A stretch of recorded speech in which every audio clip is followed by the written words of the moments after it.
So let's just take a step back. What is being celebrated as a triumph of the youth movement, as it were, was actually something that unfolded in the last couple of days. So it was at the beginning of this very month in September that the Nepal government imposed a sudden ban.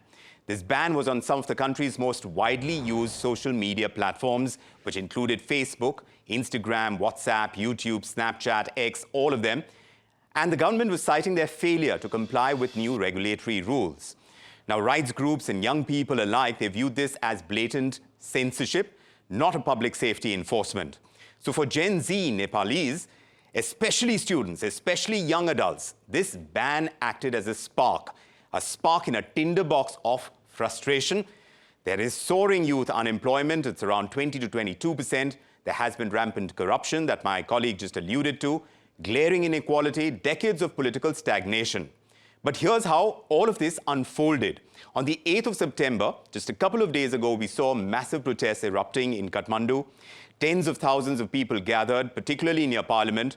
There were attempts to storm government buildings, and those were met with force. There was tear gas, there were water cannons and rubber bullets and live ammunition. At least 19 protesters have died. Dozens have been wounded as well.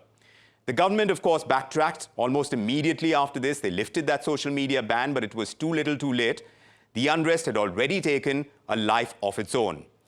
And now, over the last 2 days, 9th and 10th of September, these protests have spread nationwide. And key sites, which include the Parliament, Supreme Court, the President's residence, administration buildings, they have been torched. Homes of prominent politicians have been attacked. And also in a very tragic episode, the wife of a former Prime Minister has died from injuries that were sustained in a fire at their home. Prime Minister KP Sharma Oli has resigned, and this as chaos intensified. The President, other top leaders went into hiding under army protection.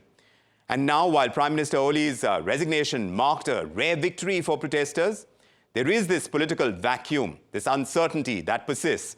Many youth are demanding structural reforms, dissolving parliament, rewriting constitution, ending elite domination in Nepal. The army stepped in to restore order, and now we have reported how the airport was closed and now is also open again. They have been patrolling key zones, but we can only hope that peace returns soon to Nepal.